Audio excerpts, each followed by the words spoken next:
దక్షిణామూర్తికి ధ్యాన మంటపమే కడతారు తప్ప దేవాలయం కట్టారనుకోండి మళ్ళీ అల్లరి మొదలు. ఎందుకని? అక్కడ కూడా కొబ్బరికాయ పట్టుకొస్తే ఢామ్మన కొబ్బరికాయ కొట్టాలి, అక్కడి నుంచి దాన్ని నైవేద్యం పెట్టాలి, ఓ షోడశోపచార పూజ, అభిషేకం, దానికి నీరాజనం, మంత్రపుష్పం, అక్కడికి వచ్చి ఓ పూజ చేయించుకునేవాడు. ఇంకా నువ్వు ప్రశాంతంగా దీన్ని చూస్తావా? నీ మనసు అట్టెడుతుంటుందా? ఏట్రా వీడు ప్యాంటు చొక్కా వేసుకొచ్చేసి పూజలు ఏంట్రా అనుకుంటావు. కదిలిపోయిందా లేదా మళ్ళీ? అందుకే దక్షిణామూర్తి దగ్గరికి వెడితే ధ్యాన మంటపం కడతారు. ధ్యాన మంటపం అంటే ఏంటంటే అక్కడ ఇంకా మాట మాట్లాడరు. బయటి గోడ ఏది ఉందో అక్కడి నుంచి మాట్లాడడం మానేయాలి. అలా మాట్లాడారనుకోండి లోపలికి వెళ్ళి ఆ మూర్తి వైభవాన్ని పాడు చేసిన వాళ్ళు అవుతారు, ఆయనకి చిరాకు వస్తుంది. కాబట్టి బయట గోడ దగ్గర నుంచి మౌనం, ఏమీ మాట్లాడకుండా లోపలికి వెళ్ళి కూర్చుంటారు.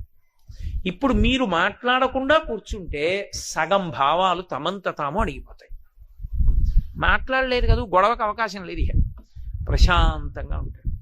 ఇప్పుడు ప్రశాంతంగా ఉన్న దాని మీద మనసుని దక్షిణామూర్తి వైపుకి తిప్పారనుకోండి, ఎదురుగుండా ఉన్న మూర్తి వంక చూశారనుకోండి, ఆయన వీరాసనం, ఆయన కాలు మీద కాలు పెట్టుకున్న తీరు, ఆయన పట్టినటువంటి ముద్రలు, ఆయన చెవులు, ఆభరణాలు, చిన్న చిరునవ్వు, ఆ ప్రశాంతత, దాని వంక మీరు అలా చూస్తున్నారనుకోండి, మీకు తెలియకుండానే మీ మనస్సు ఎంతో ప్రశాంతపడుతుంది.